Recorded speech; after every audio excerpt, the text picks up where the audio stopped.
ಸತ್ಯಂ ನ್ಯೂಸ್ಗೆ ಸ್ವಾಗತ. ಸಮಸ್ತ ನಾಡಿನ ಜನತೆಗೆ ಸ್ವಾಮಿ ವಿವೇಕಾನಂದರ 158ನೇ ಜಯಂತಿಯ ಹಾಗೂ ರಾಷ್ಟ್ರೀಯ ಯುವ ದಿನಾಚರಣೆಯ ಹಾರ್ದಿಕ ಶುಭಾಶಯಗಳು. ನಾನು ಅನಿಲ್. ನೋಡೋಣ ಬನ್ನಿ ಇವತ್ತಿನ ಪ್ರಮುಖ ಸುದ್ದಿಗಳನ್ನು.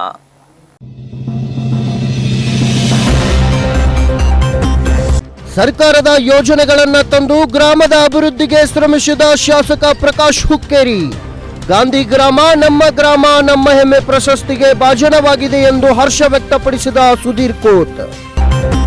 ಬಡ ಜನತೆಯ ಆರ್ಥಿಕ ಅಭಿವೃದ್ಧಿಗೆ ಶ್ರಮಿಸಿದ ಪಟ್ಟಣದ ಸಿದ್ದೇಶ್ವರ ಕ್ರೆಡಿಟ್ ಸೊಸೈಟಿಯ ಸಂಸ್ಥೆ 1,06,000 ಲಾಭ ಪಡೆದು ಹೆಮ್ಮರವಾಗಿ ಬೆಳೆದು ನಿಂತ ಸಂಸ್ಥೆ ಎಂದು ಸಂತಸ ವ್ಯಕ್ತಪಡಿಸಿದ ಸಂಸ್ಥಾಪಕ ಅಣ್ಣಾ ಸಾಹೇಬ್ ಹವಲೆ. ಇಂಡಿ ತಾಲೂಕಿನಲ್ಲಿ ಶ್ರೀ ಕ್ಷೇತ್ರ ಧರ್ಮಸ್ಥಳ ಗ್ರಾಮಾಭಿವೃದ್ಧಿ ವತಿಯಿಂದ ಸ್ವಚ್ಛತಾ ಕಾರ್ಯಕ್ರಮ. ಸ್ವಸಹಾಯ ಸಂಘದವರಿಂದ ಸ್ವಚ್ಛವಾಯಿತು ಶ್ರೀ ಶಾಂತೇಶ್ವರ ದೇವಸ್ಥಾನ. ಶ್ರೀ ಸಿದ್ದರಾಮೇಶ್ವರ ಶಿವಯೋಗಿ ಮಹಾಸ್ವಾಮಿಗಳ ಜಿಡ್ಗ ಕ್ಷೇತ್ರಕ್ಕೆ ಭೇಟಿ ನೀಡಿದ ಹುಕ್ಕೇರಿ ಹಿರೇಮಠದ ಶ್ರೀಗಳು. ಶಟಸ್ಥಲ ಬ್ರಹ್ಮಿ ಚಂದ್ರಶೇಖರ ಶಿವಾಚಾರ್ಯ ಮಹಾಸ್ವಾಮೀಜಿಯವರಿಗೆ ಜಿಡ್ಗ ಮಠದಲ್ಲಿ ಸನ್ಮಾನ. ಚಿಕ್ಕೋಡಿ ತಾಲೂಕಿನ ಗಡಿಭಾಗದ ಹಳ್ಳಿ ಶಮನೇವಾಡಿ ಗ್ರಾಮ ಪಂಚಾಯಿತಿಗೆ ಮಾಜಿ ಸಂಸದ ಪ್ರಕಾಶ್ ಹುಕ್ಕೇರಿ ಅವರ ಪ್ರಯತ್ನದಿಂದ ಕೋಟ್ಯಾಂತರ ರೂಪಾಯಿಗಳ ಸರ್ಕಾರದ ವಿವಿಧ ಯೋಜನೆಗಳನ್ನು ತಂದು ಗ್ರಾಮದ ಅಭಿವೃದ್ಧಿಗೆ ಶ್ರಮಿಸಿದ್ದರಿಂದ 2 ಬಾರಿ ಗಾಂಧಿ ಗ್ರಾಮ ಹಾಗೂ ನಮ್ಮ ಯೋಜನೆ ಪ್ರಶಸ್ತಿಗೆ ಭಾಜನವಾಗಿದೆ ಎಂದು ಸುದರ್ಶನ್ ಕೋತೆ ತಿಳಿಸಿದರು. ಚಿಕ್ಕೋಡಿ ತಾಲೂಕಿನ ಗಡಿಭಾಗದ ಹಳ್ಳಿ ಶಮನೇವಾಡಿ ಗ್ರಾಮ ಪಂಚಾಯಿತಿಗೆ ಮಾಜಿ ಸಂಸದ ಪ್ರಕಾಶ್ ಹುಕ್ಕೇರಿ ಅವರ ಪ್ರಯತ್ನದಿಂದ ಕೋಟ್ಯಾಂತರ ರೂಪಾಯಿಗಳ ಸರ್ಕಾರದ ವಿವಿಧ ಯೋಜನೆಗಳನ್ನು ತಂದು ಗ್ರಾಮದ ಅಭಿವೃದ್ಧಿಗೆ ಶ್ರಮಿಸಿದ್ದರಿಂದ 2 ಬಾರಿ ಗಾಂಧಿ ಗ್ರಾಮ ಹಾಗೂ ನಮ್ಮ ಗ್ರಾಮ ಯೋಜನೆಯ ಪ್ರಶಸ್ತಿಗೆ ಭಾಜನರಾಗಿದ್ದಾರೆ. ಲಾಕ್ಡೌನ್ ಸಂದರ್ಭದಲ್ಲಿಯೂ 64 ಲಕ್ಷ ರೂಪಾಯಿಗಳ ಕಾಮಗಾರಿಗೆ ಮಂಜೂರಿ ಪಡೆದಿದ್ದು, ಕಾಮಗಾರಿಗೆ ವಿಳಂಬವಾಗಿದ್ದರೂ ನೂತನ ಸದಸ್ಯರನ್ನ ಪಕ್ಷ ಭೇದ ಮರೆತು ವಿಶ್ವಾಸಕ್ಕೆ ತೆಗೆದುಕೊಂಡು ಆದಷ್ಟು ಬೇಗ ಚಾಲನೆ ನೀಡಲಾಗುವುದೆಂದು ಜಿಲ್ಲಾ ಪಂಚಾಯತ್ ಸದಸ್ಯ ಸುದರ್ಶನ್ ಕೋತ್ ತಿಳಿಸಿದರು. ಒಂದು ಪೆನಲ್ಗೆ ಕಡಿಮೆ ಸ್ಥಾನಗಳು ಬಂದಿದ್ರೂ ಕೂಡ ಒಂದು ಜವಾಬ್ದಾರಿಯುತವಾದಂಥ ವಿರೋಧ ಪಕ್ಷವಾಗಿ ನಾವು ಗ್ರಾಮ ಪಂಚಾಯತಿ ಹಾಗೂ ಗ್ರಾಮದ ಅಭಿವೃದ್ಧಿಗಾಗಿ ನಮ್ಮ ಎಲ್ಲ ಒಂದು ಚುನಾಯಿತ ಪ್ರತಿನಿಧಿಗಳು ಕೆಲಸವನ್ನು ಮಾಡ್ತಾರೆ. ನಡೆಯುವಂಥ ಎಲ್ಲ ಅಭಿವೃದ್ಧಿ ಕಾರ್ಯಗಳಿಗೆ ನಾವು ಬೆಂಬಲವನ್ನು ನೀಡ್ತೀವಿ.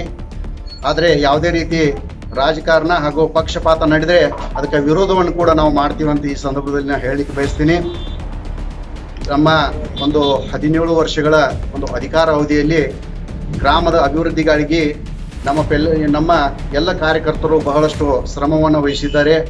ಅದರ ಪ್ರತಿಫಲವಾಗಿಯೇ ಈ ಭಾಗದಲ್ಲಿ ಶಮನೇವಾಡಿ ಗ್ರಾಮ ಒಂದು ಅತ್ಯಂತ ಅಭಿವೃದ್ಧಿಯನ್ನು ಹೊಂದಿದಂಥ ಗ್ರಾಮ ಅಂತ ಈಗ ಕರೆಯಲ್ಪಡ್ತದೆ. 2 ಸಲ ಗಾಂಧಿ ಗ್ರಾಮ ಪುರಸ್ಕಾರವಾಗಲಿ, ನಮ್ಮ ಯೋಜನೆಯ ಪುರಸ್ಕಾರವಾಗಲಿ, ಈ ರೀತಿ ನಮ್ಮ ಮುಖ್ಯಮಂತ್ರಿಗಳ ಒಂದು ಗ್ರಾಮ ವಿಕಾಸ ಯೋಜನೆಯಂತಹ ಅನೇಕ ಯೋಜನೆಗಳನ್ನು ನಮ್ಮ ಶಾಸಕರು ಹಾಗೂ ಸಂಸದರು ನೀಡಿ ನಮ್ಮ ಗ್ರಾಮದ ಸರ್ವಾಂಗೀಣ ಅಭಿವೃದ್ಧಿಗಾಗಿ ಒಂದು ಶ್ರಮಿಸಿದ್ದಾರೆ. ಅದನ್ನೇ ಮುಂದೂ ಕೂಡ ನಾವು ಯಾವುದೇ ರೀತಿಯ ರಾಜಕಾರಣಕ್ಕೆ ಅನುವು ಮಾಡಿಕೊಡದೆ ಈ ಗ್ರಾಮದ ಅಭಿವೃದ್ಧಿಗಾಗಿ ನಮ್ಮೆಲ್ಲ ಸದಸ್ಯರು ಶ್ರಮಿಸ್ತಾರೆ ಅಂತ ಈ ಸಂದರ್ಭದಲ್ಲಿ ಒಂದು ಭರವಸೆಯನ್ನು ನೀಡ್ತಾ ಮತ್ತೊಮ್ಮೆ ಲಾಲ್ ಬಹದ್ದೂರ್ ಶಾಸ್ತ್ರಿ ಅವರಿಗೆ, ಯಾಕಪ್ಪ ಅಂದರೆ ಲಾಲ್ ಬಹದ್ದೂರ್ ಶಾಸ್ತ್ರಿ ಅವರು ನಮ್ಮ ದೇಶದ ಒಂದು ಕೃಷಿಕರಿಗೆ ಹಾಗೂ ಜವಾನರಿಗೆ ಜೈ ಜವಾನ್ ಜೈ ಕಿಸಾನ್ ಅನ್ನುವಂಥ ಒಂದು ನಾಣ್ಣುಡಿಯನ್ನು ಕೊಟ್ಟು ಯಾವ ರೀತಿಯವರು ತಮ್ಮ ಜೀವನದಲ್ಲಿ ಯೋಧರಿಗಾಗಲಿ ಹಾಗೂ ಒಂದು ಕೃಷಿಕರಿಗಾಗಲಿ ಒಂದು ಮನ್ನಣೆಯನ್ನು ಕೊಟ್ಟಿದ್ರು ಅನ್ನೋದನ್ನು ತಮಗೆಲ್ಲರಿಗೂ ಗೊತ್ತಿರುವಂಥ ವಿಷಯ. ದೇಶದಲ್ಲಿ ಇವತ್ತು ಏನು ನಡೀತಾ ಇದೆ ಅನ್ನೋದನ್ನು ನಾವು ಸ್ಮರಿಸಿಕೊಳ್ಬೇಕು. ಮುಂದಿನ ದಿನಗಳಲ್ಲಿ ನಮ್ಮ ಶಮನೇವಾಡಿ ಗ್ರಾಮದ ಅಭಿವೃದ್ಧಿಗಾಗಿ ನಾವೆಲ್ಲರೂ ಕೂಡ ಶ್ರಮಿಸೋಣ ಅಂತ ಹೇಳಿ ಮತ್ತೊಮ್ಮೆ ಕೊನೆಗೆ ಲಾಲ್ ಬಹದ್ದೂರ್ ಶಾಸ್ತ್ರಿ ಅವರಿಗೆ ಶ್ರದ್ಧಾಂಜಲಿಯನ್ನು ಅರ್ಪಿಸಿ ಪ್ರಾರಂಭದಲ್ಲಿ ಗ್ರಾಮ ಅಭಿವೃದ್ಧಿ ಪ್ಯಾನೆಲ್ನಿಂದ ಆಯ್ಕೆಯಾದ ದೀಪಕ್ ಕೋತ್, ಸಚಿನ್ ಕೋತ್, ವೈಶಾಲಿ ಕೋತ್ ಹಾಗೂ ರಾಧಾ ದೇಸಾಯಿ ಅವರು ಪಂಚಾಯಿತಿ ಕಾರ್ಯಾಲಯ ಪ್ರವೇಶಿಸಿ ಮಹಾತ್ಮ ಗಾಂಧಿ, ಡಾಕ್ಟರ್ BR ಅಂಬೇಡ್ಕರ್ ಹಾಗೂ ಲಾಲ್ ಬಹದ್ದೂರ್ ಶಾಸ್ತ್ರಿಯವರ ಪ್ರತಿಮೆ ಪೂಜೆ ಮಾಡಿ ಗ್ರಾಮದ ಅಭಿವೃದ್ಧಿಗೆ ತಾವೆಲ್ಲರೂ ಪ್ರಾಮಾಣಿಕವಾಗಿ ಪಕ್ಷಭೇದ ಮರೆತು ಕೆಲಸ ಮಾಡುವುದಾಗಿ ತಿಳಿಸಿದರು. ಇದೇ ವೇಳೆಗೆ ದೀಪಕ್ ಕೋತ್ ಮಾತನಾಡಿ, ಕಾಂಗ್ರೆಸ್ ಪ್ರಣೇತ ಅಭ್ಯರ್ಥಿಗಳ ಸಂಖ್ಯೆ 4 ಇದ್ದರೂ 4x4 ಬರೋಬ್ಬರಿ 16ರ ಬಲದಿಂದ ಪ್ರಾಮಾಣಿಕ ಹಾಗೂ ಪಾರದರ್ಶಕವಾಗಿ ಅಭಿವೃದ್ಧಿ ಕಾರ್ಯ ಮಾಡುವುದಾಗಿ ತಿಳಿಸಿದರು. ಎಲ್ಲರಿಗೆ ನಮಸ್ಕಾರಗಳು. ಹೊಸ ವರ್ಷದ ಹಾಗೂ ಸಂಕ್ರಮಣದ ಒಂದು ಶುಭಾಶಯಗಳನ್ನು ಹೇಳುತ್ತಾ ಈ ನಮ್ದು 2020ನೇ ಗ್ರಾಮ ಪಂಚಾಯಿತಿ ಚುನಾವಣೆಯಲ್ಲಿ ಆಯ್ಕೆಯಾದ ನಾವು ಒಂದು ಗ್ರಾಮ ಪಂಚಾಯಿತಿ ಪ್ರವೇಶವನ್ನು ಉದ್ದೇಶಿಸಿಕೊಂಡು ಒಂದು ಕಾರ್ಯಕ್ರಮವನ್ನು ಆಯೋಜಿಸಲಾಗಿದ್ದೇವೆ. ಆ ಕಾರ್ಯಕ್ರಮದಲ್ಲಿ ಜಿಲ್ಲಾ ಪಂಚಾಯಿತಿ ಸದಸ್ಯರಾದ ಸುದರ್ಶನ್ ಕೋತ್ ಹಾಗೂ ಬಾಬನ್ ಕಾಕ, ಪೋಪಡ್ದಾದ ಇನ್ನುಳಿದ ನಮ್ಮ ಗ್ರಾಮ ಪಂಚಾಯತಿ ಮಾಜಿ ಅಧ್ಯಕ್ಷರು ಸುರೇಶ್ ಕೋತ್, ಪಟ್ಟಣಕೊಡೆ, ಶೀತಲ್ ಪಟ್ಟಣಕೊಡೆ ಹಾಗೂ ಇನ್ನುಳಿದ ನಮ್ಮ ಮಾಜಿ ಗ್ರಾಮ ಪಂಚಾಯತ್ ಸದಸ್ಯರೆಲ್ಲ ಈ ಕಾರ್ಯಕ್ರಮದಲ್ಲಿ ಉಪಸ್ಥಿತರಿರ್ತಾರೆ. ನಾವು ಹೇಳೋದು ಬಯಸೋದಂದ್ರೆ ಇಷ್ಟ, ಈಗ ನಾವು 4 ಜನ ಆರ್ಸಿ ಬಂದಿದ್ದೆವು. 4x4 ಅಂದ್ರೆ ನಾವು 4x 4 ಅಂದ್ರೆ 16 ಜನ ನಾವು ಸಮಾನ ಊರಿಗೆ ಅಭಿವೃದ್ಧಿಗೋಸ್ಕರ ನಾವು ಕೆಲಸ ಮಾಡ್ತೇವೆ. ಊರಿನ ಅಭಿವೃದ್ಧಿಗೋಸ್ಕರ ನಾವಂತೂ ವಿರೋಧಂತೂ ಯಾವಾಗ ಭೀ ಮಾಡಂಗಿಲ್ಲ, ಮಾಡಂಗಿಲ್ಲ. ಯಾವುದೇ ಪರಿಸ್ಥಿತಿಯಲ್ಲಿ ಒಂದು ಇದು ಗ್ರಾಮ ಪಂಚಾಯತಿ ಅಂದ್ರೆ ಒಂದು ಗ್ರಾಮ ಸ್ವರಾಜ್ಯ ಅಂತಂದ್ರೆ ನಮ್ಮ ಗ್ರಾಮದ ವಿಧಾನಸೌಧ ಇದ್ದಂಗೆ. ಇಲ್ಲಿ ಯಾರೋ ಅನಾವಶ್ಯಕವಾಗಿ ಒಂದು ರಾಜಕಾರಣಿ ಮಾಡಕತ್ತಂದ್ರೆ ಅದಕ್ಕೆ ನಾವು ವಿರೋಧ ವ್ಯಕ್ತ ಮಾಡಿ ನಮ್ಮ ಗ್ರಾಮ ಅಭಿವೃದ್ಧಿಗೆ ನಾವು ಹೆಚ್ಚಿನ ಮಹತ್ವವನ್ನು ಕೊಟ್ಟು ಈ ಮುಖಾಂತರ ಹೇಳ್ತಂದ್ರೆ ನಾವು ಹೆಚ್ಚಾಗಿ ಗ್ರಾಮೀಣ ಅಭಿವೃದ್ಧಿಗೆ ನಮ್ದು ಎಲ್ಲರದು ಅಭಿಮತ ಇದೆ. ಗ್ರಾಮ ಪಂಚಾಯಿತಿ ಕಾರ್ಯಾಲಯ ಪ್ರವೇಶ ಸಮಾರಂಭದಲ್ಲಿ ಬಾಬಣ್ಣ ಕೋತ್, ತಾತಾ ಸಾಹೇಬ್ ಕೋತ್, ಕಲ್ಲು ಪೂಜಾರಿ, ಮಾಜಿ ಗ್ರಾಮ ಪಂಚಾಯತ್ ಅಧ್ಯಕ್ಷ ಶೀತಲ್ ಪಟ್ಟಣಕುಡೆ, ಸುರೇಶ್ ಜೈಕರ್, ಸುರೇಶ್ ಕೋತ್, ಭಾಸ್ಕರ್ ಪಕೀರೆ, ನಾಭಿರಾಜ್ ಪಾಟೀಲ್, ಬಾಹುಬಲಿ ಕೋತ್, ಉದಯ್ ತಪ್ಕೀರೆ, ಭೀಮಗೊಂಡ ಪಾಟೀಲ್, ಶಾಂತು ಕೋಟಾಳೆ ಸೇರಿದಂತೆ ಗ್ರಾಮ ಪಂಚಾಯಿತಿ ಮಾಜಿ ಹಾಗೂ ಹಾಲಿ ಸದಸ್ಯರು ಉಪಸ್ಥಿತರಿದ್ದರು. ಪ್ರತಿನಿಧಿ ಎಂಬಿ ಚಿಂಚನೆ, ಸತ್ಯಂ ಟಿವಿ, ಸದಲ್ಗ. ಗಡಿಭಾಗದ ಬೋರ್ಗಾಂವ್ ಪಟ್ಟಣದ ಸಿದ್ದೇಶ್ವರ್ ಕ್ರೆಡಿಟ್ ಸೊಸೈಟಿಯು ಕೇವಲ ಬಡ ಜನತೆಯ ಆರ್ಥಿಕ ಅಭಿವೃದ್ಧಿಯ ಧ್ಯೇಯ ಮುಂದಿಟ್ಟುಕೊಂಡು ಪ್ರಾರಂಭವಾದ ಸಂಸ್ಥೆ. ಈಗ 10 ಶಾಖೆಗಳ ಮುಖಾಂತರ 55 ಕೋಟಿ ರೂಪಾಯಿಗಳ ಠೇವು ಸಂಗ್ರಹಿಸಿ 32 ಕೋಟಿ ರೂಪಾಯಿ ಸಾಲ ವಿತರಿಸಿ ದಾಖಲೆ ಮಾಡಿದ್ದು 1,06,000 ರೂಪಾಯಿಗಳ ಲಾಭ ಪಡೆದು ಹೆಮ್ಮರವಾಗಿ ಬೆಳೆದಿದೆ ಎಂದು ಸಂಸ್ಥೆಯ ಸಂಸ್ಥಾಪಕ ಅಧ್ಯಕ್ಷ ಅಣ್ಣಾ ಸಾಹೇಬ್ ಹಾವಲೆ ಹೇಳಿದರು. ಗ್ರಾಮೀಣ ಪ್ರದೇಶದ ಬಡ ರೈತರ ಆರ್ಥಿಕ ಅಭಿವೃದ್ಧಿಯೇ ಸಿದ್ದೇಶ್ವರ ಸಂಸ್ಥೆಯ ಮೂಲ ಉದ್ದೇಶ. ಮತ್ತಿವಾಡ್ ಗ್ರಾಮದಲ್ಲಿ 11ನೇ ಶಾಖಾರಂಭ ವೇಳೆಗೆ ಅಣ್ಣಾ ಸಾಹೇಬ್ ಹಾವಲೆ ಅಭಿಮತ. ಗಡಿಭಾಗದ ಬೋರ್ಗಾಂವ್ ಪಟ್ಟಣದ ಸಿದ್ದೇಶ್ವರ ಕ್ರೆಡಿಟ್ ಸೊಸೈಟಿಯು ಕೇವಲ ಬಡ ಜನತೆಯ ಆರ್ಥಿಕ ಅಭಿವೃದ್ಧಿಯ ಧ್ಯೇಯ ಮುಂದಿಟ್ಟುಕೊಂಡು ಪ್ರಾರಂಭವಾದ ಸಂಸ್ಥೆ. ಈಗ 10 ಶಾಖೆಗಳ ಮುಖಾಂತರ 55 ಕೋಟಿ ರೂಪಾಯಿಗಳ ಠೇವು ಸಂಗ್ರಹಿಸಿ 32 ಕೋಟಿ ರೂಪಾಯಿ ಸಾಲ ವಿತರಿಸಿದೆ. 1,06,000 ರೂಪಾಯಿಗಳ ಲಾಭ ಪಡೆದು ಹೆಮ್ಮರವಾಗಿ ಪಡೆದಿದೆ ಎಂದು ಸಂಸ್ಥೆಯ ಸಂಸ್ಥಾಪಕ अध्यक्ष अण्णासाहेब हावले ತಿಳಿಸಿದರು. बोरगाव या गावामध्ये आपण या संस्था चालू केली आपल्या सर्वांच्या सहकार्याने आणि जवळजवळ आता 10 शाखा आपण चालू करून 55 कोटी रुपये डिपॉझिट करून 32 कोटी रुपये लोन देऊन त्या वर्षी आम्ही 1,06 लाखापर्यंत आपण नफा मिळवून आज 11 शाखा म्हणून मध्यवाडी या गावामध्ये आम्ही ओपन केलेला आहे. आणि त्यासाठी उद्देश एवढंच की ग्रामीण भागाचा विकास झाला पाहिजे. सर्व कष्टकरी शेतकऱ्यांचं, व्यापारी वर्गाचं, निरुद्योग युवकांचं कुठेतरी त्यांचा बिझनेस निघावा आणि त्यांना कुठेतरी आर्थिक मदत व्हावं या उद्देशानं आम्ही त्या गावामध्ये एक शाखा ओपन केलेला आहे आणि त्याचा लाभ सर्व शेतकऱ्यांनी, व्यापारी बंधूंनी, शेती चिंतकांनी सगळं त्याचा लाभ घ्यावा असं या प्रसंगी मी आपल्या सर्वांना विनंती करतो. ಅವರು ನಿಪ್ಪಾಣಿ ತಾಲೂಕಿನ ಮತ್ತಿವಾಡಿ ಗ್ರಾಮದಲ್ಲಿ ಸಂಸ್ಥೆಯ 11ನೇ ಶಾಖೆ ಉದ್ಘಾಟನೆ ಸಮಾರಂಭದಲ್ಲಿ ಮಾತನಾಡಿದರು. ಇದೇ ವೇಳೆಗೆ ಸಮಾರಂಭದಲ್ಲಿ ಮಾಜಿ ಶಾಸಕ ಕಾಕಾ ಸಾಹೇಬ್ ಪಾಟೀಲ್ ರಿಬ್ಬನ್ ಕಟ್ ಮಾಡುವುದರೊಂದಿಗೆ 11ನೇ ಶಾಖೆ ಉದ್ಘಾಟಿಸಿ ಮಾತನಾಡಿದರು. ಅತ್ಯಂತ ಪಾರದರ್ಶಕ ಆಡಳಿತದೊಂದಿಗೆ ಬೆಳೆಸಿಕೊಂಡು ಬಂದ ಸಿದ್ದೇಶ್ವರ ಸಂಸ್ಥೆಯಿಂದ ಆರ್ಥಿಕವಾಗಿ ಹಿಂದುಳಿದ ಬಡ ಜನತೆಗೆ ಸಹಾಯವಾಗಲಿದ್ದು ಸದ್ಯ ಆರ್ಥಿಕ ಅಭಿವೃದ್ಧಿಯಲ್ಲಿ ರಾಜ್ಯದಲ್ಲಿಯೇ ಮುಂಚೂಣಿಯಲ್ಲಿದ್ದು ಗ್ರಾಮೀಣ ಪ್ರದೇಶದ ಜನರಿಗೆ ಅನುಕೂಲವಾಗಲಿದೆ ಎಂದು ತಿಳಿಸಿದರು. ಪ್ರಾರಂಭದಲ್ಲಿ ಚಿಕ್ಕೋಡಿ ಜಿಲ್ಲಾ ಕಾಂಗ್ರೆಸ್ ಅಧ್ಯಕ್ಷ ಲಕ್ಷ್ಮಣರಾವ್ ಚಿಂಗಳೆ ದೀಪ ಬೆಳಗಿದ್ರು. ಮಾಜಿ ಇಂಧನ ಸಚಿವ ವೀರ್ ಕುಮಾರ್ ಪಾಟೀಲ್, ಮಾಜಿ ಶಾಸಕ ಪ್ರಾಧ್ಯಾಪಕ ಸುಭಾಷ್ ಜೋಶಿ ಅವರಿಂದ ಠೇವು ಪಾವತಿ ವಿತರಿಸಲಾಯಿತು. ಸಮಾರಂಭದಲ್ಲಿ ಜಿಲ್ಲಾ ಪಂಚಾಯತ್ ಸದಸ್ಯ ಜಯವಂತ್ ಕಾಂಬಳೆ, ನೇತಾಜಿ ಪಾಟೀಲ್, ಕೃಷ್ಣಾಂತ್ ಕಾಡೆ, ಪಾಂಡುರಂಗ್ ಪವಾರ್, ದೀಪಕ್ ಸುತಾರ್, ದಿಲೀಪ್ ಪಾಟೀಲ್, ಬಾಳಾಸಾಹೇಬ್ ಮಗ್ದುಮ್, ನಾಮದೇವ್ ಶಿಂದೆ, ಮಾರುತಿ ಕೋಳೆಕರ್, ಬಾಬಾ ಸಾಹೇಬ್ ಕಾಗಲೆ ಸೇರಿದಂತೆ ಕೊಗನಹಳ್ಳಿ, ಅಪ್ಪಾಚಿವಾಡಿ, ಕುನ್ನೂರು, ಬೋರಗಾಂವ್, ಮತ್ತಿವಡೆ, ಸುಳ್ಗಾಂವ್ ಮುಂತಾದ ಗ್ರಾಮಗಳ ಗಣ್ಯರು, ಎಲ್ಲ ಶಾಖೆಗಳ ಪದಾಧಿಕಾರಿಗಳು, ಸದಸ್ಯರು ಉಪಸ್ಥಿತರಿದ್ದರು.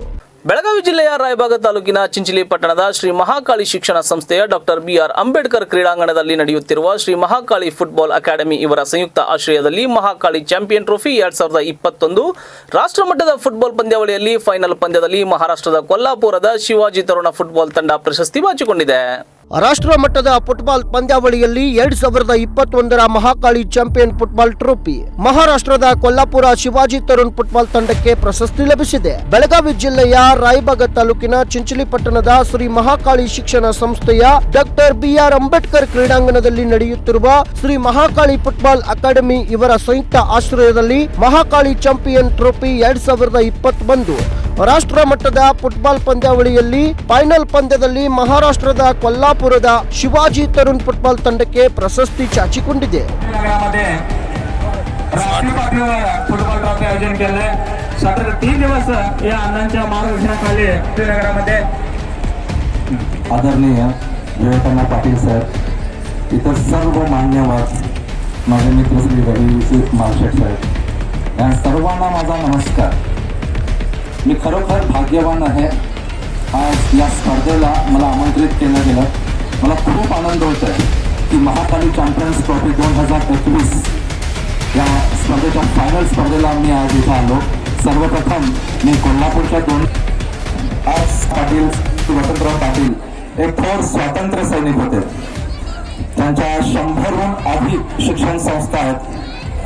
जी व्यक्ती छत्रपती शाहू महाराजांच्या बरोबर सुद्धा खेळली आणि त्यांचाच वारसा पुढे चालवत आहेत त्यांचे चिरंजीव आदरणीय विधान परिषद सांसद श्री विवेकानंद पाटील साहेब. खरोखर मला त्यांचा अभिमान आहे, कौतुक आहे. कौतुक याच्यासाठी आणि अभिमान याच्यासाठी कारण स्पर्धा मोठमोठ्या शहरामध्ये होतात. एक स्पोर्ट्समन हा रिअल देशाचा अँबॅसेडर असतो. एक खेळाडूच देशाची जिथे म्हणजे अँबॅसेडर म्हणतात तो खेळाडूच असतो, एक खरा राजदूत. आणि त्या खेळाडूंना प्रोत्साहन देण्यासाठी त्यांनी चिंचलीसारख्या अशा खेड्यातून ही स्पर्धा भरवली. पण याचा खूप मोठा फायदा होणार आहे कारण इथं आज पाहतोय आपण हजारो तरुण लहान मुलं ही स्पर्धा पाहण्यासाठी उपस्थित आहेत. खूप जण या खेळातून प्रेरणा घेतील, खूप जण व्यायामाला सुरुवात करतील, खेळ खेळायला सुरुवात करतील.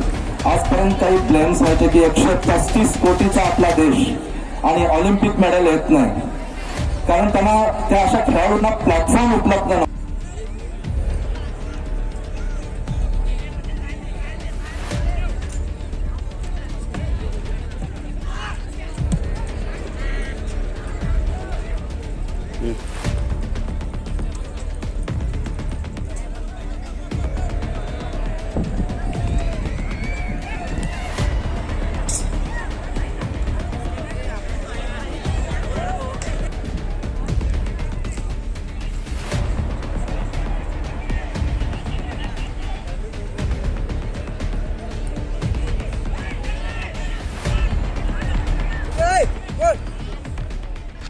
ಫೈನಲ್ ಪಂದ್ಯಾವಳಿಯು ಶಿವಾಜಿ ತರುಣ್ ಫುಟ್ಬಾಲ್ ತಂಡ ಕೊಲ್ಲಾಪುರ ಹಾಗೂ ಬಾಲಗೋಪಾಲ್ ಫುಟ್ಬಾಲ್ ತಂಡ ಕೊಲ್ಲಾಪುರ ಇವುಗಳ ನಡುವೆ ಫೈನಲ್ ಪಂದ್ಯದಲ್ಲಿ ಮಹಾರಾಷ್ಟ್ರದ ರಾಜ್ಯದ ಕೊಲ್ಲಾಪುರ ಬಾಲಗೋಪಾಲ ಫುಟ್ಬಾಲ್ ತಂಡ ಕೊಲ್ಲಾಪುರ ವಿರುದ್ಧ ಮಹಾರಾಷ್ಟ್ರದ ರಾಜ್ಯದ ಕೊಲ್ಲಾಪುರ ಶಿವಾಜಿ ತರುಣ್ ಫುಟ್ಬಾಲ್ ತಂಡ 0-4-0-5 ಅಂಕಗಳ ರೋಚಕ ಜಯ ಗಳಿಸಿತ್ತು.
ಪ್ರಥಮದಲ್ಲಿ ಎರಡೂ ತಂಡಗಳು 0-1 ಅಂಕ ಸಮನಾಗಿ ಕಾಯ್ದುಕೊಂಡಿತ್ತು.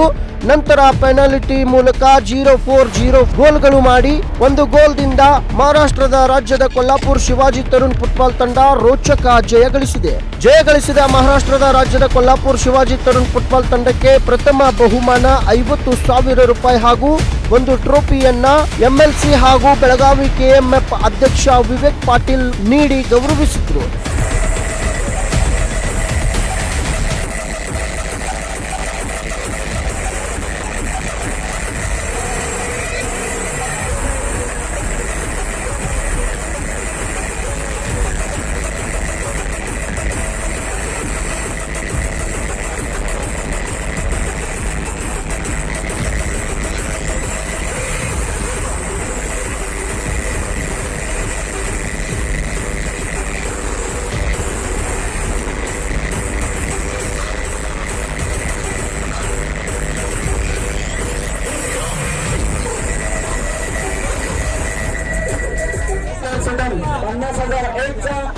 विजेते टीम आहे शिवाजी कोल्हापूर आणि हा बक्षीस सन्मान श्री विवेकानंद पाटील यांच्याकडून जाहीर झाले. या बक्षीसचे विजेते टीम आहेत शिवाजी कोल्हापूर. प्रथम ಬಹುಮಾನ शिवाजी. ದ್ವಿತೀಯ ಸ್ಥಾನ ಪಡೆದುಕೊಂಡು ಮಹಾರಾಷ್ಟ್ರದ ರಾಜ್ಯದ ಕೊಲ್ಲಾಪುರ್ ಬಾಲಗೋಪಾಲ್ ಫುಟ್ಬಾಲ್ ತಂಡ ಕೊಲ್ಲಾಪುರ್ ತಂಡಕ್ಕೆ 25,000 ಬಹುಮಾನ ಹಾಗೂ ಒಂದು ಟ್ರೋಫಿಯನ್ನ ಶ್ರೀ ಮಹಾಕಾಳಿ ದೇವಸ್ಥಾನದ ಕಮಿಟಿ ಅಧ್ಯಕ್ಷ ಜೆಆರ್ ಜಾಧವ್ ಅವರು ನೀಡಿ ಗೌರವಿಸಿದ್ರು. ರಾಷ್ಟ್ರ ಮಟ್ಟದ ಫುಟ್ಬಾಲ್ ನಿರ್ಣಾಯಕರಾದ ಇಬ್ರಾಹಿಂ, ದರ್ಶನ್, ಶ್ಯಾಮ್ ಸುಂದರ್, ಅನಿಲ್ ವಿನಾಯಕ್ ಇವರುಗಳು ಉತ್ತಮವಾಗಿ ನಿರ್ಣಾಯಕರಾಗಿ ಕ್ರೀಡೆಯನ್ನ ಯಶಸ್ವಿಗೊಳಿಸುವಲ್ಲಿ 3 ದಿನಗಳವರೆಗೆ ಕ್ರೀಡಾಕೂಟ ನಡೆಸಿಕೊಟ್ಟಿದ್ರು. पाटील यांचा शब्द ಕಾರಣೀಭೂತರಾಗಿದ್ದಾರೆ.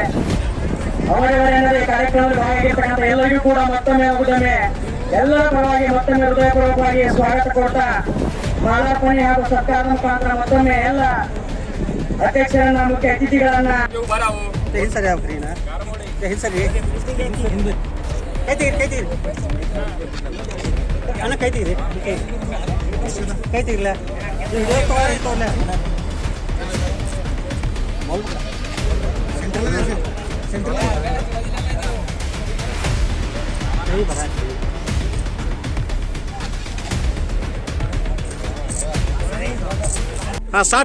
उद्घाटन होते अंतिम सामन्याचं. ಈ ಸಂದರ್ಭದಲ್ಲಿ ಡಿಎಸ್ ಡಿಗ್ರಜ್ಮಿ India, Belagavi Sunil Aptekar, Mahadev Padolkar, doctor CB Kulgud, ಉಪ ವ್ಯವಸ್ಥಾಪಕರು ಕೆಎಂಎಫ್ ಬೆಳಗಾವಿ ಎಸ್ ಜಯಾನಂದ್, ಅಣ್ಣಾ ಸಾಹೇಬ್ ದೇಸಾಯಿ, ರಾಜು ಬಣಗೆ, ಅಮಿತ್ ಚೌಗ್ಲಾ ಮತ್ತು ವಿಶ್ವನಾಥ್ ಪಾಟೀಲ್ ಬೆಳಗಾವಿ ಹಾಲು ಒಕ್ಕೂಟ ಸಿಬ್ಬಂದಿಗಳು ಉಪಸ್ಥಿತರಿದ್ದರು. ಶ್ರೀ ಕ್ಷೇತ್ರ ಧರ್ಮಸ್ಥಳ ಗ್ರಾಮಾಭಿವೃದ್ಧಿ ಯೋಜನೆ ಇಂಡಿ ತಾಲೂಕಿನ ಸ್ವಸಹಾಯ ಸಂಘಗಳ ಒಕ್ಕೂಟದ ಸದಸ್ಯರಿಂದ ಸದ್ಗುರು ಶ್ರೀ ಶಾಂತೇಶ್ವರ ದೇವಸ್ಥಾನದಲ್ಲಿ ಸ್ವಚ್ಛತಾ ಕಾರ್ಯಕ್ರಮ ನಡೆಸಲಾಯಿತು. ಶ್ರೀ ಕ್ಷೇತ್ರ ಧರ್ಮಸ್ಥಳ ಗ್ರಾಮಾಭಿವೃದ್ಧಿ ಯೋಜನೆ ಇಂಡಿ ತಾಲೂಕಿನ ಸ್ವಸಹಾಯ ಸಂಘಗಳ ಒಕ್ಕೂಟದ ಸದಸ್ಯರಿಂದ ಸದ್ಗುರು ಶ್ರೀ ಶಾಂತೇಶ್ವರ ದೇವಸ್ಥಾನದಲ್ಲಿ ಸ್ವಚ್ಛತಾ ಕಾರ್ಯಕ್ರಮವನ್ನ ನಡೆಸಲಾಗಿತ್ತು.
ಯೋಜನಾ ಅಧಿಕಾರಿಗಳಾದ ಜಗದೀಶ್ ಬಿ ಇವರು ಸ್ವಚ್ಛತಾ ಕಾರ್ಯಕ್ರಮದ ಬಗ್ಗೆ ಮಾಹಿತಿ ನೀಡಿದರು. ಈ ಕಾರ್ಯಕ್ರಮದಲ್ಲಿ ಮೇಲ್ವಿಚಾರಕರಾದ ಮಂಜುನಾಥ್ ಗೌಡ ಹಾಗೂ ಬಸವರಾಜ ಸೊಲ್ಲಾಪುರ್, ಸೇವಾ ಪ್ರತಿನಿಧಿಗಳಾದ ಬಸಮ್ಮ ದೇಶ್ಮುಖ್, ರೂಪಾಲಿ ಮರ್ಬಾದ್, ದಾವಲ್ ಅಭಿಷೇಕ್, ಒಕ್ಕೂಟದ ಸದಸ್ಯರಾದ ಪವಿತ್ರ, ಶಿಲ್ಪಾ, ವೈಜಯಂತ, ಸಂಧ್ಯಾ, ಕಾಜಲ್, ಸವಿತಾ, ಜೈಮಾಲಾ, ಭುವನೇಶ್ವರಿ, ಕೀರ್ತಿ, ಶೋಭಾ, ಅರ್ಚನಾ, ಲಲಿತಾ, ಶ್ರೀದೇವಿ, ಕಮರುನ್ನಿಸಾ, ಪರ್ವೀನ್, ಸುವರ್ಣ, ನಾಗಮ್ಮ, ಪಾರ್ವತಿ, ಶಾಲುಬಾಯಿ ಮೊದಲಾದವರು ಭಾಗವಹಿಸಿದ್ರು.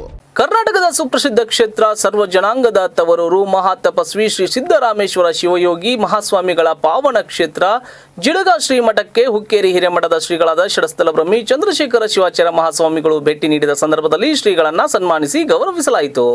ಕರ್ನಾಟಕದ ಸುಪ್ರಸಿದ್ಧ ಕ್ಷೇತ್ರ ಸರ್ವ ಜನಾಂಗದ ತವರೂರು ಮಹಾ ತಪಸ್ವಿ ಶ್ರೀ ಸಿದ್ದರಾಮೇಶ್ವರ ಶಿವಯೋಗಿ ಮಹಾಸ್ವಾಮೀಜಿಗಳ ಪಾವನ ಕ್ಷೇತ್ರ ಜಿಡಗ ಶ್ರೀಮಠಕ್ಕೆ ಹುಕ್ಕೇರಿ ಹಿರೇಮಠದ ಷಟಸ್ಥಲ ಬ್ರಹ್ಮಿ ಚಂದ್ರಶೇಖರ ಶಿವಾಚಾರ್ಯ ಮಹಾಸ್ವಾಮೀಜಿಗಳು ಭೇಟಿ ನೀಡಿದ್ರು. ಈ ಸಂದರ್ಭದಲ್ಲಿ ಮುಗುಳುಕೋಡ ಜಿಡಗ ಕ್ಷೇತ್ರದ ಶ್ರೀ ಷಡಕ್ಷರಿ ಶಿವಯೋಗಿ ಡಾಕ್ಟರ್ ಮುರುಘರಾಜೇಂದ್ರ ಮಹಾಸ್ವಾಮೀಜಿಗಳು, ಬೆಳಗಾವಿಯ ಹುಕ್ಕೇರಿ ಹಿರೇಮಠದ ಚಂದ್ರಶೇಖರ ಶಿವಾಚಾರ್ಯ ಮಹಾಸ್ವಾಮೀಜಿಯವರನ್ನ ಸನ್ಮಾನಿಸಿ ಗೌರವಿಸಲಾಯಿತು. ಇದೇ ಸಂದರ್ಭದಲ್ಲಿ ಮಾತನಾಡಿದ ಬೆಳಗಾವಿಯ ಹುಕ್ಕೇರಿ ಹಿರೇಮಠದ ಶ್ರೀಗಳು, ಮುಗುಳುಕೋಡ ಜಿಡಗ ಮಠ ಎಂದರೆ ಎಲ್ಲ ಸಮುದಾಯವನ್ನ ಅಪ್ಪುವ, ಭಾರತೀಯ ಸಂಸ್ಕೃತಿಯನ್ನ ಒಪ್ಪುವ ಮಠವಾಗಿದೆ. ಸದ್ಯದ ಪೀಠಾಧಿಪತಿಗಳಾದ ಷಡಕ್ಷರಿ ಶಿವಯೋಗಿ ಡಾಕ್ಟರ್ ಮುರುಘರಾಜೇಂದ್ರ ಮಹಾಸ್ವಾಮೀಜಿಗಳು ಶಾಂತ ಮೂರ್ತಿಗಳು, ಭಕ್ತರ ಬಂಧುವಾಗಿ ಜನರಿಗೆ ಅವಶ್ಯಕತೆ ಇರುವ ಕಾರ್ಯವನ್ನ ಮಾಡುತ್ತಿದ್ದಾರೆ. ಮುಗುಳುಕೋಡ ಕ್ಷೇತ್ರವನ್ನ ಇವತ್ತು ಉತ್ತುಂಗಕ್ಕೆ ಕರೆದೊಯ್ಯುತ್ತಿದ್ದಾರೆ. ಹಾಗೆ ಜಿಡಗ ಕ್ಷೇತ್ರದಲ್ಲಿ ಗೋಶಾಲೆಯ ಕನಸನ್ನ ಹೊತ್ತಿರುವ ಪರಮ ಪೂಜ್ಯರು ಸುತ್ತಲಿನ ಸಾವಿರಾರು ರೈತರಿಗೆ ಉಪಯೋಗವಾಗುವಂತಹ ಅದ್ಭುತವಾದ ಕಾರ್ಯಗಳನ್ನ ನಿರ್ಮಾಣ ಮಾಡುತ್ತಿರುವುದು ಅಭಿಮಾನದ ಸಂಗತಿ ಎಂದು ತಿಳಿಸಿದರು. ಪರಮ ಪೂಜ್ಯರ ಕಾರ್ಯದಕ್ಷತೆಯು ನಿಜಕ್ಕೂ ಕೂಡ ಅಭಿಮಾನ ಪಡುವಂಥದ್ದು. ಪರಮ ಪೂಜ್ಯರನ್ನ ಕಂಡರೆ ನಮಗೆ ಅಪಾರವಾದ ಗೌರವವಿದೆ ಎಂದು ಹೇಳಿದರು. ಇದೇ ಸಂದರ್ಭದಲ್ಲಿ ಮಾಜಿ ಉಪಸಭಾಪತಿಗಳಾದ ಹಾಗೂ ಹುಕ್ಕೇರಿ ಹಿರೇಮಠದ ಶಿಷ್ಯರಾದ BR ಪಾಟೀಲ್ ಅವರು ಕೂಡ ಉಪಸ್ಥಿತರಿದ್ದರು. BR ಪಾಟೀಲ್ ಅವರಿಗೆ ಶ್ರೀಗಳು ಆಶೀರ್ವಾದವನ್ನ ನೀಡಿದರು.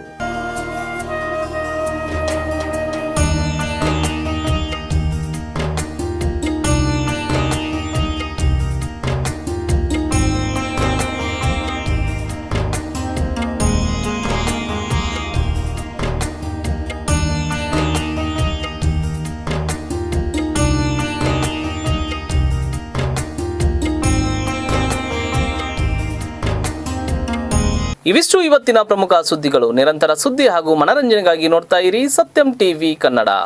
ನಮ್ಮ ನಡೆ ಸತ್ಯದ ಕಡೆ.